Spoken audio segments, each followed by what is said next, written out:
Quiero tocar un tema en esta mañana que lo he titulado Entre lo santo y lo profano.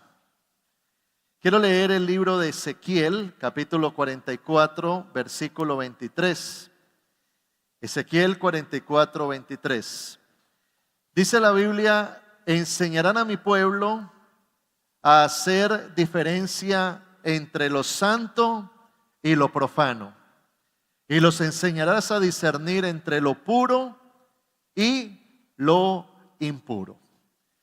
Cuando se escribe este texto, Dios lo da al pueblo israelita en el Antiguo Testamento. Y Dios lo da porque el pueblo israelita viene de estar en la esclavitud de Egipto, y allá ellos pasan más de 400 años, es decir, diferentes épocas y décadas generacionales donde nacieron en Egipto. Egipto simboliza el lugar de paganismo, alejados de Dios, el mundo alejado de Dios, sin los principios de la palabra. Y vemos cómo Dios los saca de la cautividad de Egipto, pero ellos vienen también impregnados de la cultura egipcia. Eso sucede cuando usted y yo somos o recibimos a Cristo en el corazón. En ese momento en que recibimos a Cristo en el corazón, debemos entender que venimos de una cultura pagana. De hecho, nosotros como seres humanos somos producto de una cultura. Si hoy estuviésemos, por ejemplo, en Arabia Saudita celebrando este servicio, seguramente las mujeres estarían con una túnica y con un velo en su cabeza, porque la cultura define muchas cosas de lo que somos. Define aún nuestro lenguaje, nuestro acento, define nuestra manera de proceder, nuestras costumbres. Venimos marcados por una formación familiar, venimos marcados por el entorno cultural y criterios de vida que ahora han formado lo que somos. De igual forma, Dios le habla al pueblo israelita y les dice: yo les voy a dar a ustedes la capacidad para que ustedes puedan distinguir entre lo que es bueno y lo que es malo, entre lo que es santo y es profano. Y les dice: ustedes van a tener que discernir, porque ustedes están en un mundo caído donde ustedes tienen que tener la capacidad de ver lo malo como malo y lo bueno como bueno, para saber cómo proceder en la vida. Y de igual forma, Dios nos hace entender que en el momento en que usted y yo recibimos a Cristo en el corazón, recibimos, creo que el mejor regalo y el más importante que todo cristiano puede recibir durante toda su vida, es el regalo de la salvación.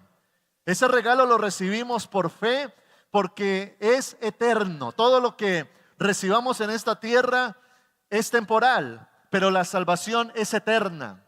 Por lo tanto, en el momento en que recibimos la salvación a través de nuestra fe en Jesucristo, creemos en Él, pero no solamente estamos llamados a ser salvos por gracia, sino también a ser salvos para hacer buenas obras.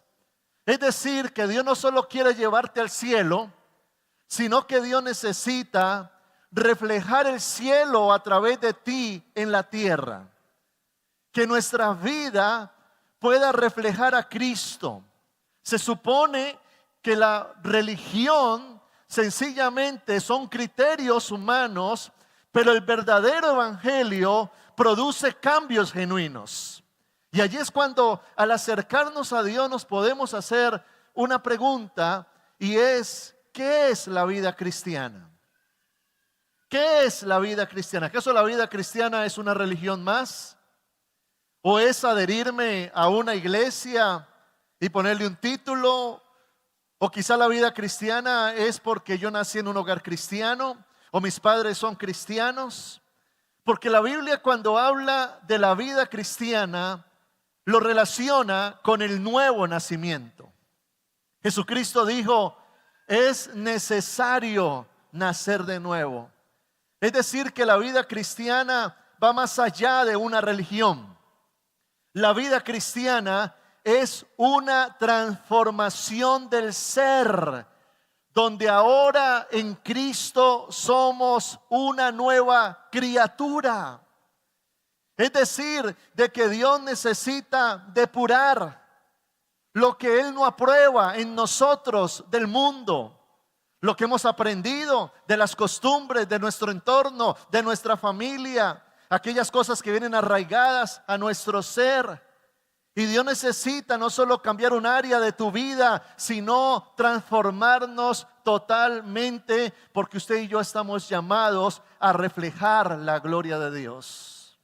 Hay una carta del apóstol Pablo, donde él escribe a la iglesia en Efesios, o a los efesios cristianos, y se la quiero leer. Está de hecho en el Nuevo Testamento, Efesios capítulo 5, versículo 1 en adelante. Pablo dice: sed pues imitadores de Cristo como hijos amados, y andad en amor como también Cristo nos amó y se entregó a sí mismo por nosotros, ofrenda y sacrificio a Dios en olor fragante. Pero fornicación y toda impureza o avaricia ni aun se nombre entre vosotros, como conviene a santos. Tampoco digáis palabras deshonestas, ni necedades, ni groserías que no convienen, sino antes bien acciones de gracias. ¿Sabéis esto? Que ningún fornicario o inmundo o avaro que es idólatra tiene herencia en el reino de Cristo y de Dios. Nadie os engañe con palabras vanas, porque por estas cosas viene la ira de Dios sobre los hijos de desobediencia. No seáis pues partícipes con ellos, porque en otro tiempo erais tinieblas, pero ahora sois luz en el Señor.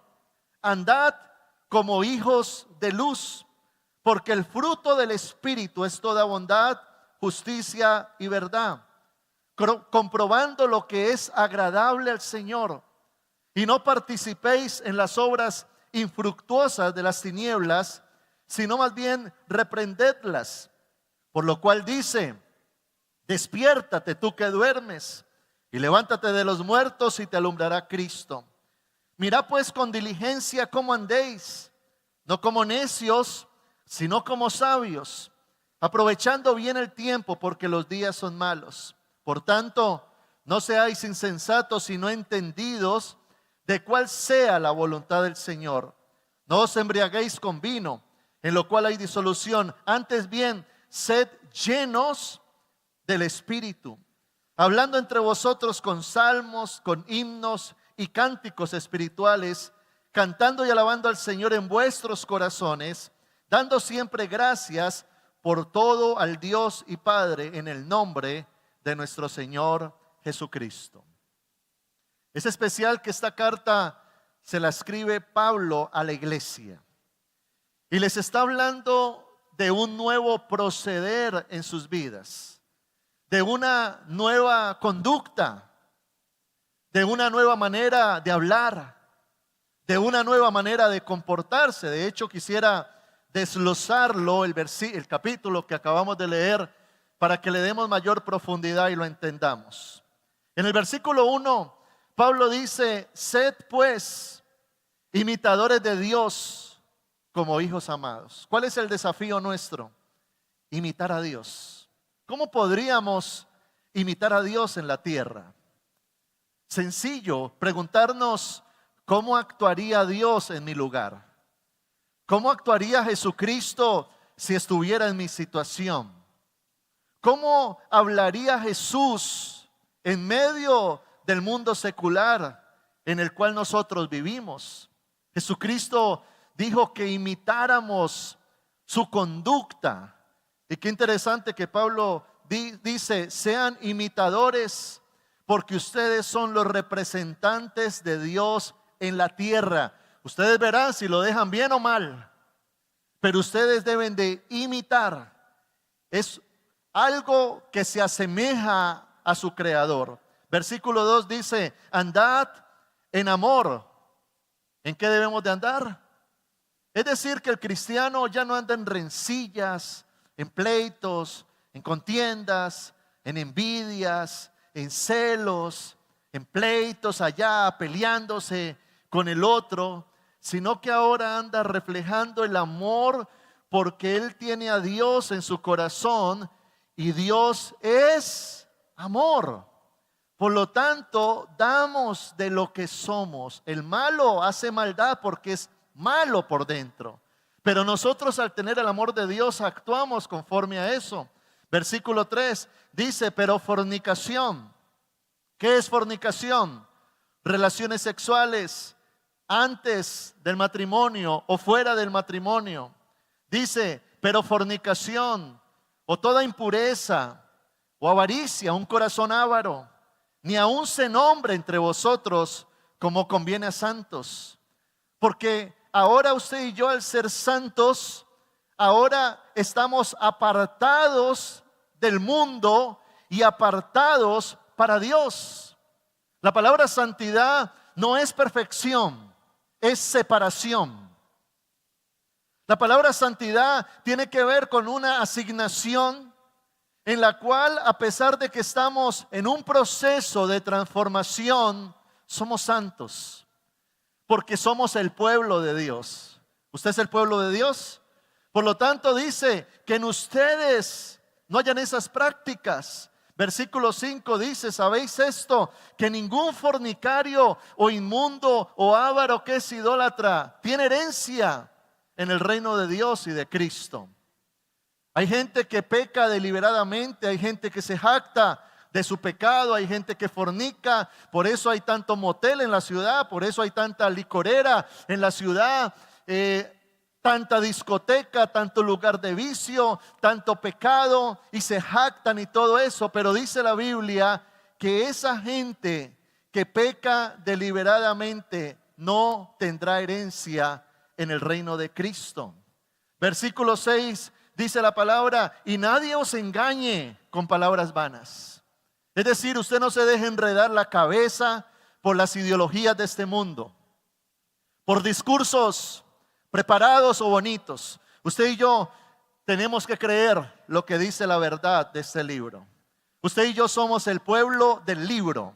Este libro es la palabra de Dios. Este libro es el que dicta mi criterio de vida, mi conducta, mi proceder, la manera en que yo debo de hablar, de ver las cosas como son. Este libro es el que me da la capacidad de discernir lo que es correcto e incorrecto, lo que es bueno o malo, santo o profano, y que Dios me dé a mí la madurez para no dejarme enredar por nadie. No porque alguien lo hace y lo disfruta significa que es bueno. Lo que determina que es bueno es lo que dice la palabra de Dios.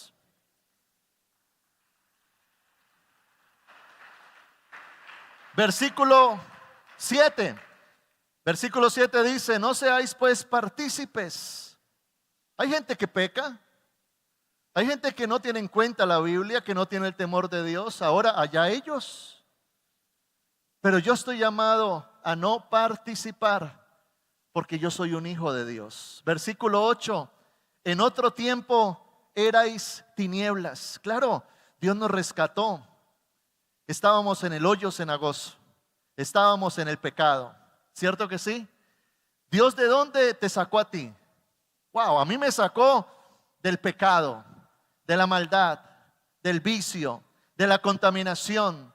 Ahora Pablo dice, ustedes eran eso, pero ahora no. Ahora son luz en el Señor. ¿Ahora qué somos?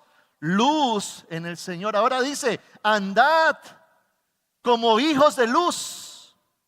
Es decir, evidencia lo que eres. Porque ahora ya no eres un hijo del diablo, eres un hijo de Dios. Andad como tal. Refleja al Dios que tienes en tu corazón. Versículo 9. Porque el fruto del Espíritu, y habla del fruto, porque el fruto tiene que ver con un carácter transformado por Dios que evidenciamos en nuestro diario vivir. Ese es el fruto del Espíritu.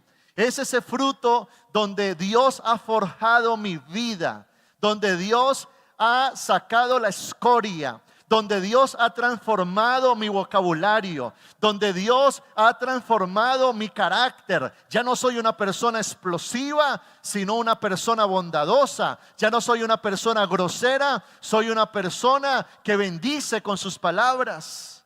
Porque ahora hay un fruto que se evidencia en mí. Versículo 10, comprobando lo que es agradable a Dios.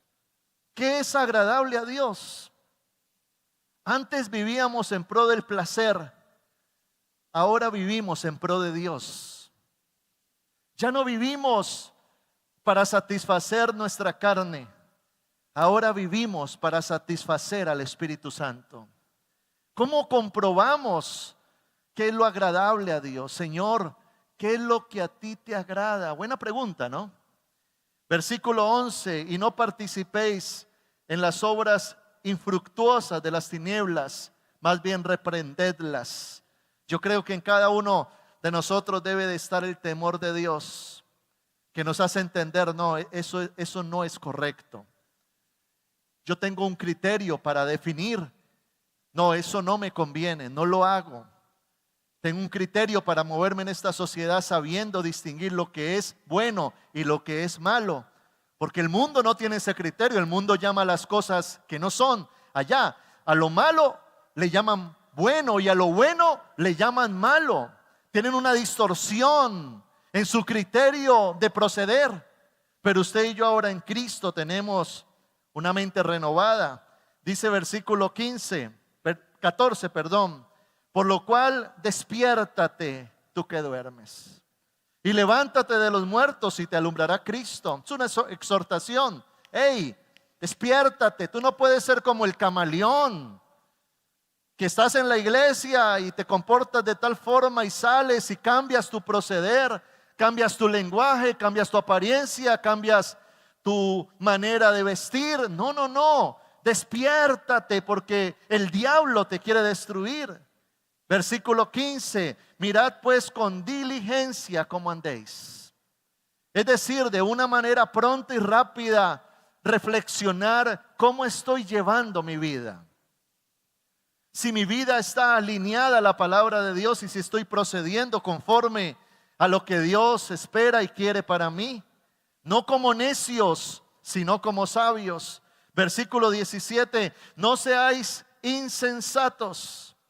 La palabra insensato es una persona que no es sensata, es imprudente, inmadura, comete errores, falla, se sigue equivocando. Entonces la Biblia dice, ya no más eso, no más insensatez, sino sean entendidos de cuál sea la voluntad del Señor. Usted y yo tenemos que ser entendidos, no ignorantes, no ingenuos, ni mucho menos insensatos, sino sensato, maduro, de cuál es la voluntad de Dios para mi vida. Versículo 18, no os embriaguéis con vino, en lo cual hay disolución, antes bien, sed llenos del Espíritu.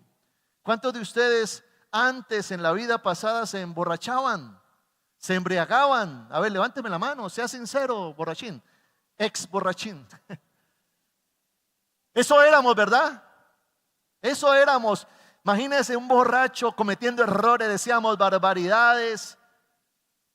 ¿Qué no hacíamos? Pero ahora no. ¿Por qué? Porque Cristo llegó a nuestro corazón.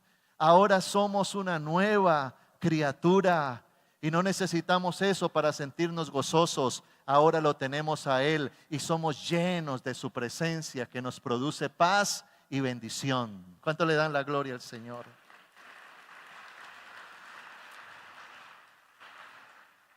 Y el versículo 20 dice, dando siempre gracias por todo al Padre, al Dios y Padre. Dando siempre gracias. Un verdadero cristiano no tiene queja en su boca. No tiene reclamo en su boca. No es negativo, pesimista, fatalista, no. En su boca hay gratitud. Yo creo que algo que tenemos que hacer en este tiempo, en esta época de fin de año, es reflexionar y darle gracias a Dios, que Dios ha sido bueno, que Dios hoy nos ha regalado una nueva mañana para venir a la iglesia a adorarlo. Dios ha guardado de nosotros todos los días de este año. Hemos estrenado las misericordias de Dios y su bondad nos ha alcanzado, nos ha sostenido, nos ha dado de todo y nos ha llevado en victoria a pesar de Dios. Ha sido bueno.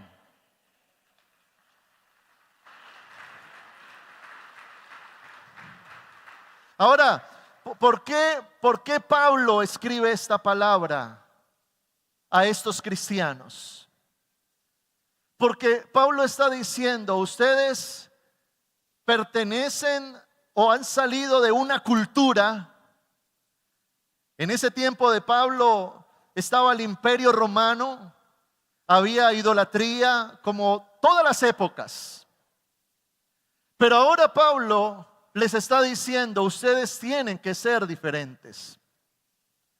Ahora el apóstol Pablo le habla a la iglesia cristiana, a la iglesia primitiva, y les muestra cómo Dios quiere que seamos ahora participantes de la naturaleza divina.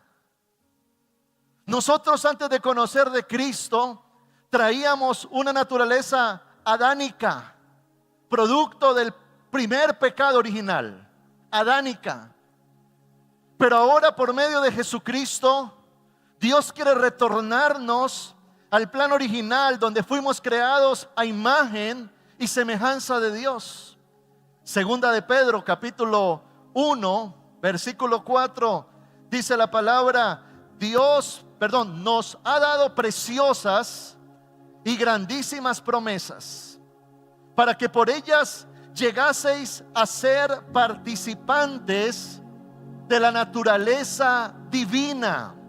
Mire lo que dice la Biblia: participantes ya no de la naturaleza caída, sino de la naturaleza divina, habiendo huido de la corrupción que hay en el mundo a causa de la concupiscencia. Y lo que está diciendo Pablo es: ahora usted y yo estamos llamados a parecernos a Jesucristo, a reflejar la gloria de Dios. Claro, llegamos a Cristo con 1000 pecados, pero Dios nos aceptó. Pero Él se metió dentro de nosotros para comenzar a trabajar de adentro hacia afuera. La Biblia habla de que somos transformados por Dios. Romanos 12:2. El apóstol Pablo dice: no se amolden al mundo actual. ¿Qué es amoldarse? Yo tomo agua y la echo en este pocillo, y el agua toma forma de pocillo. Si yo tomo el agua y la echo en una botella de agua, toma forma de botella. De igual forma, usted y yo nacimos y tomamos forma del mundo, de las costumbres, de las maneras y procederes. Adquirimos un lenguaje, un acento, nacimos en medio de una sociedad. De hecho, Cali se caracteriza por ser una ciudad pachanguera. ¿Ha escuchado? Cali, pachanguero. Eso es Cali. Pachanga, fiesta, rumba, feria. Pero dice la Biblia: ahora que son hijos de Dios, salgan de ese molde. No se amolden al mundo actual, sino sean transformados mediante la renovación de su mente. Tremendo, porque el cambio en la vida de alguien viene a través del entendimiento. Cuando la palabra de Dios llega a tu mente, es decir, que la transformación es producto del intelecto. Cuando Dios te transfiere su palabra, comienza a transformar tu vida.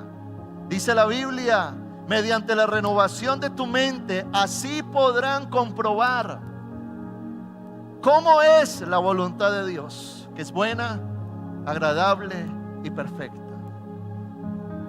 Entonces, ¿a qué nos llama Dios? A que tengamos un cambio de criterio de vida. Primera de Corintios 10:23, Pablo dice: todo me es lícito, pero no todo conviene. Todo me es lícito, pero no todo edifica. Claro, usted puede hacer muchas cosas que en la sociedad son lícitas. A usted no lo van a meter preso por emborracharse, por comprar licor, o por entrar a un motel, o serle infiel a su esposa. No. El adulterio en nuestra sociedad no es ilegal, pero es correcto. Porque la sociedad lo apruebe, Dios lo aprueba. Porque la sociedad, aún entre grupos, lo aplauden, Dios lo aplaude. Y allí es donde cada quien, en su crecimiento espiritual, tiene que desarrollar una mentalidad cristiana donde discierne: ¿será que conviene, edifica? ¿O voy a seguir cometiendo los mismos errores? ¿Voy a llegar a un enero lleno de culpas, arrepentido de errores? Es triste porque diciembre es un mes diferente. Eso sí, muchos se absorben por el trabajo y se esclavizan. Otros se absorben por la rumba, el vicio, la droga, el placer. Pero también es triste que diciembre es el mes donde hay más muertes. Es el mes donde más meten gente a las cárceles. Es el mes donde más llevan heridos al hospital. Es el mes donde más los moteles se llenan y las licoreras venden y venden. Ese texto de 1 de Corintios 10:23 en la versión NBP dice Pablo: es verdad que todo está permitido, pero no todo es provechoso ni edifica. Y allí es donde tenemos que desarrollar algo que se llama códigos de ética y valores cristianos. ¿Qué va a regir tu vida, tu proceder, tu conducta, tu criterio, independientemente donde estés? Si estás en la iglesia, en tu casa, en la sociedad, afuera, adentro, ¿cuáles son tus valores, tus criterios de vida, tus códigos de ética? Nosotros como iglesia, en nuestra composición tenemos unos códigos de valores y de ética sobre los cuales procedemos. Por ejemplo, nosotros tenemos un campamento, la aldea Maús, la mayoría lo conocen, donde hacemos nuestros encuentros, ayunos, búsqueda de Dios, un lugar maravilloso. Ese lugar se alquila para eventos cristianos. Pero un día me contactó alguien y me dijo: pastor, es que queremos alquilar la aldea Maús para hacer una fiesta de la comunidad. Entonces pensaban llevar allá, imagínense, allá el auditorio, cogerlo de viejoteca. ¿Usted se imagina? Y claro, hay dinero, le vamos a pagar tanto. Pero en nuestros criterios nosotros dijimos no. Así haya dinero. El otro día me contactaron y querían hacer una convención de musulmanes, los líderes de Colombia musulmanes, allá en la aldea de Maús. Oiga, hasta peligroso eso. Imaginen, los líderes musulmanes de Colombia. ¡Qué peligro! Dijimos no. Y recibíamos unos millones de pesos por alquilar. Porque es que yo veo en la sociedad que la gente por dinero replantea sus principios. Vivimos en una sociedad corrupta. Parece que el dinero, como dicen por ahí, el que tiene dinero manda. Y entonces tuerce al que es frágil, lo pervierte, lo daña, Pero ahora usted y yo nos movemos por dinero o por principios. ¿Queremos agradar a nuestro bolsillo o queremos agradar a Dios?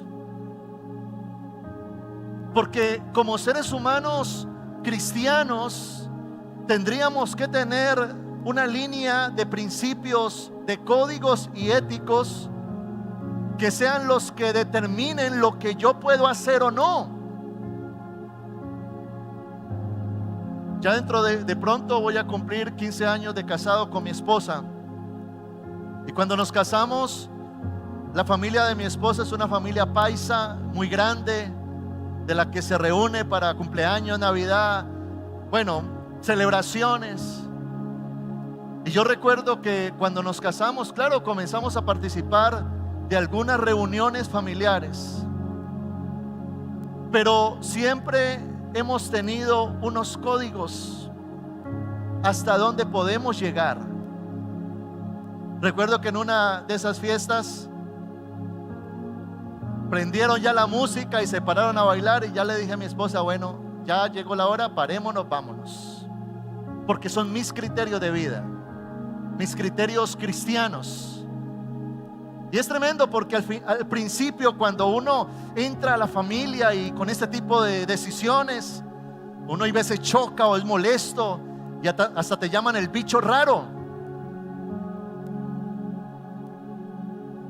Pero es tremendo porque en estos 15 años esa familia ha entendido quiénes somos nosotros y nos hemos ido ganando poco a poco a esa familia para Cristo. Hoy en día llegamos a una reunión y ya nos respetan. No solo nos respetan, nos admiran, porque ven una familia bonita, porque ven una familia bendecida, una familia que les sirve al Señor. Ahora nos llaman para pedirnos consejo. Ahora antes los ayudamos a ellos. Eso va a pasar contigo. Quizás al principio, claro, suene chocante. Quizás al principio te llamen religioso. Quizás al principio se burlen de ti. Pero esos que se burlan en enero van a estar buscándote para pedirte un consejo, porque ven en ti integridad, porque ven en ti testimonio, porque ven en ti unción y porque ven en ti la gloria de Dios.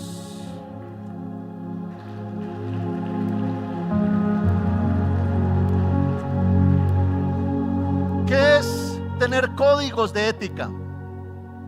Podemos sacar un listado de valores y de principios. Mire los que aparecen acá. Estos son valores y principios por los que se rige la iglesia: honrar a Dios, integridad, dignidad, unidad, pasión, excelencia, servicio, amor, perdón, paz. Esto genera unos criterios de conducta.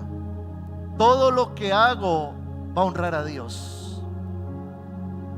En lo que hago voy a guardar mi integridad, mi dignidad. Voy a luchar por la unidad. Voy a hacer las cosas con pasión. Voy a hacerlo todo en excelencia. Voy a hacerlo todo con el ánimo de servir, de dar amor. Si alguien me ofende, perdono.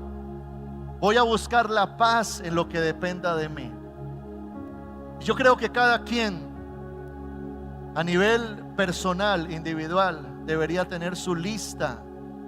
¿Qué códigos de ética tienes en tu vida para moverte en esta sociedad como un hijo de Dios, un embajador del reino y un hijo del Rey de Reyes? Ahora, esto no significa que sea una línea perfecta e impecable, porque fallamos. Pero sí significa que cuando erramos nos damos cuenta: esto no está bien. Yo veo a muchas personas y me da tristeza que vienen a la iglesia, aún pasan años, pero no veo transformación en sus vidas. Y es triste porque muchas veces en estas épocas, cuando vienen épocas como estas de Navidad, uno los ve montando estados, escuchando música mundana, bailando, comportándose como hace 10 años en el mundo. Yo pregunto, ¿qué te diferencia? ¿Qué te diferencia del mundo? Aquella mujer que a la fiesta llega con la minifalda, ay, la hermanita, y uy, esas piernotas de la hermanita, no la habíamos visto en la iglesia. ¿Qué nos diferencia? Yo creo que las mujeres deberían tener un código de ética en su vestuario como cristianas. Los hombres deberían tener un código de ética en su trato con las mujeres como cristianos. Pero parece muchas veces el cristiano camaleón, porque en la iglesia todos somos anticos. Mírele la cara a su vecino, mírele esa cara de arcángel que tiene acá. Una carita, mírelo, no mata una mosquita. Pero ¿cómo nos comportamos? Quiero verte el 31 de diciembre a las 11:55 de la noche. Cuando suene, faltan 5 para las 12.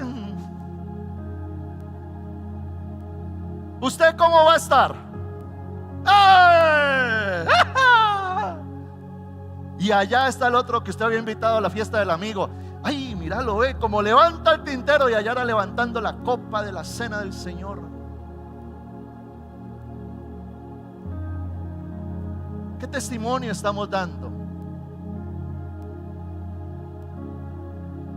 ¿Qué testimonio mostramos a nuestra familia? ¿Cómo queremos ganarnos nuestra familia? ¿Sabe qué es lo que le impacta a su familia? Su testimonio. Su testimonio. Su testimonio. Y mostrarle a un mundo de que hay un Dios que sí transforma, que sí cambia, y que la gente diga de ti: grandes cosas ha hecho Jehová con este. Y estaremos alegres, dice la palabra. En la Biblia vemos ejemplos de personas que parece que no tuvieron esos códigos, como Sansón. Sansón era un hijo de Dios, elegido, usado, empoderado y respaldado. Pero él comenzó a ser flexible. Se consiguió una noviecita que no era cristiana. No, yo me la gano para el Señor. Después comenzó a visitar prostíbulos y se metió con las prostitutas, a fornicar. Luego se fue a convivir con otra en unión libre, Dalila. Allá vivía con ella, se quedaba las noches con ella. Y muchas veces nos pasa eso. No salimos del entorno del cual Dios nos sacó. No nos ponemos parámetros entendiendo que ese mundo es peligroso. Y muchas veces creemos: no, yo me puedo juntar con la gente. No, es que pastor, yo les estoy predicando. Venga, Juan, un momentico. Cójame de la mano. ¿Qué es más fácil? ¿Que él me baje o que yo lo suba? Esa pregunta no se hace, ¿no? ¿Qué es más fácil?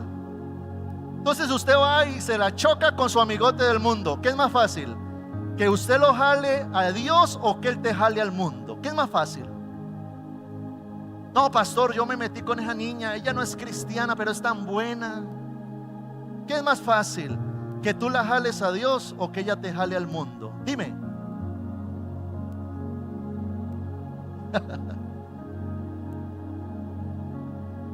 Criterios, principios.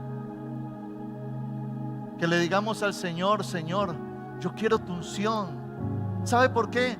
Muchas veces no hay unción en nosotros, porque hay mucha permisividad en el pecado.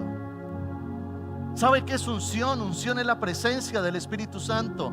Y si hay algo que usted tiene que valorar y cuidar, es la unción, porque la unción cuesta. Cuando nosotros oramos, nos consagramos y Dios comienza a descender. Cuando le buscamos, cuando vamos a un encuentro, cuando nos metemos en un ayuno y sentimos su gloria. Pero alguien decía: la unción es como una paloma que viene y se posa en tu hombro. Cuando viene el Espíritu Santo, esa persona decía: es como esa paloma pero la paloma es muy sensible. Y tú haces un movimiento brusco y la paloma se quita. Porque cuando nosotros comenzamos a ser permisivos, tolerantes, cuando comenzamos a no reflejar a Cristo sino al mundo, nuestra carne, el Espíritu Santo está allí contigo. Ahora Él no va a coger un palo a golpearte, pero sí se contrista, se entristece, lo ahuyentas. Y después dice, yo no sé por qué, yo no siento nada al orar, no sé por qué las cosas no me salen bien, no sé por qué Dios no me está respaldando. En vez de andar de victoria en victoria, andan de derrota en derrota. En vez de estar reflejando la gloria de Dios, andan reflejando sus grietas. Y allí es cuando tenemos que escoger: o escojo el placer o escojo la unción. Porque el placer es momentáneo, pero la unción te garantiza su respaldo. Y queremos entrar a un nuevo año lleno de la gloria de Dios. No ahuyentemos la unción, conservémosla, cuidémosla. Es tan fácil destruir, tan difícil construir. ¿Cuánto cuesta construir un edificio de 10 pisos, pero le ponen dinamita y en un instante cae? Y así la vida del cristiano, toma tiempo levantarla, pero viene la trampa de Satanás y ¡pum!, te tira al piso y te destruye. Necesitamos decirle al Señor: Señor, transfórmame. Ahora, ¿cómo desarrollamos un criterio de vida cristiano? ¿Cómo lo desarrollamos? Teniendo una mentalidad bíblica. Yo no puedo ser transformado si no soy profundo en las Escrituras. Pero cuando yo soy profundo, leo, estudio, medito, escudriño, entonces la palabra de forma implícita comienza a transformar tus criterios de vida. Comienza a transformar tu mente. Comienza a transformar tu ser. Por eso una mentalidad bíblica produce transformación. Si no hay Biblia, no hay transformación. Y cuando somos transformados, entramos a vivir en el Espíritu. Ya no satisfaciendo los deseos de la carne, sino ahora lleno del Espíritu Santo, haciendo lo que Él quiere. Entonces, ¿qué podríamos deducir? ¿Qué es el verdadero evangelio? Pablo lo decía así: ya no vivan como vivían en el mundo, conforme a sus deleites y placeres. Ahora entiendan que son una nueva criatura. Pablo decía: ya no vivo yo. Ya no se trata de lo que a mí me gusta, se trata de lo que a Él le gusta. Claro, eso se llama sacrificio. Porque llega un momento donde Dios te demanda muerte. Te gusta, pero a mí no, muere. Ay, Señor, pero yo quiero, pero por ti muero. La vida cristiana no es fácil, es la realidad. Ser íntegro, wow, cuesta. Ser santo, wow. Pero cuando tenemos un corazón para Dios se hace fácil. Porque cuando tú tienes un corazón para Dios, estás tan enamorado de Él que lo único importante es su presencia. Y por Él lo hago, por amor. Y Él viene y me llena de su presencia, de su unción, de su Espíritu Santo, y me da el poder y me da el dominio propio, y comienza a trabajar de adentro hacia afuera, hasta el punto de que antes me fascinaba el licor, ahora me da asco. Yo cuando oro le digo al Señor: Señor, yo quiero ver el pecado como popó. En serio, yo le oro así a Dios, porque yo veo un popó en la calle y yo creo que nadie, ay, tan rico, ¿no? ¿Cierto que da asco? Y yo le he orado así al Señor. Yo quiero, o sea, yo no quiero que sea una lucha constante. No, Señor, yo quiero cortar. Si quieres ser un cristiano de verdad, debes cortar. Podemos divagar en dos mundos, en dos pensamientos. Me gusta la música cristiana, pero también la mundana. De hecho, no existe ni la mundana ni la cristiana. Lo que existen son cantantes cristianos o mundanos. ¿A quién estoy oyendo? ¿Qué me está edificando? ¿Qué estoy permitiendo? Y allí es cuando Pablo dice: ya no vivo yo, ahora Cristo vive en mí. Y lo que viviré, lo viviré en la fe del Hijo de Dios. Claro, la vida cristiana es morir. Jesús dijo: el que quiera venir en pos de mí, niéguese a usted mismo, tome su cruz. Hay una cruz que hay que cargar. Y antes ahora de hacer lo que me dicta mi placer y mi carne, yo me pregunto: ¿esto le agrada a Dios? ¿Esto me edifica? ¿Esto da buen testimonio de mí? Si no es así, no. Y muero, porque ya no se trata de mí. Ahora quiero que Él viva en mí y que se refleje su gloria, y que le digamos al Señor: Señor, yo quiero ser santo como tú eres santo. Eso lo dijo Jesús: sean santos como yo soy santo. Ahora, si Dios te demanda santidad, es porque puedes darlo. Sean santos en toda su manera de vivir, dice la Biblia. Sean santos. Entonces eso me manda un mensaje a mi criterio de vida mental. ¡Prun! Se establece como un criterio de conducta. Tengo que ser santo. Soy diferente. Soy un hijo de Dios. Claro, estoy batallando en un mundo caído, con mi carne aún viviendo. Pero ¿qué es lo correcto? Ya no voy a vivir en pro de mis placeres. Voy a vivir en pro de lo que es correcto. Ahora, ¿correcto conforme a quién? A la Biblia. Porque la Biblia le llama a lo bueno bueno y a lo malo malo. El mundo no, el mundo le llama a lo bueno, le llama malo, y a lo malo le llaman bueno.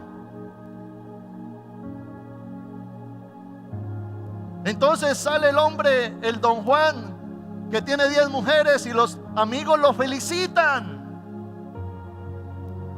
Pero según Dios es bueno. Y allí es donde necesitamos entrar a una renovación. Quizás te van a decir: fanático, quizás vas a tener que pagar un precio. Yo no sé si usted está dispuesto a pagar ese precio, pero Pablo decía: yo no me avergüenzo del Evangelio, porque para mí el Evangelio es poder de Dios. Para mí es poder de Dios. Para mí es tener a Dios de mi parte. Dios está conmigo. Él me va a asegurar que el 2025 va a ser un año de victoria, porque en Él estoy seguro. Mi futuro está seguro en Él. Dios me va a bendecir. Dios va a estar conmigo. La Biblia dice: dígale al justo que le irá bien. Dígale al justo que le irá bien.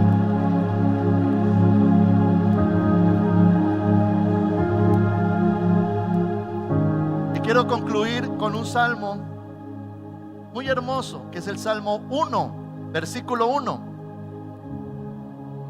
Dice la palabra: bienaventurado el hombre que no anda según el consejo de los impíos, ni se detiene en el camino de los pecadores, ni se sienta en la silla de los burladores.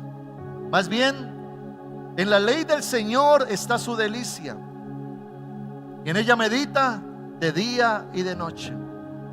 Será como un árbol plantado junto a corrientes de aguas, que da su fruto a su tiempo y su hoja no cae. Todo lo que hace prosperará.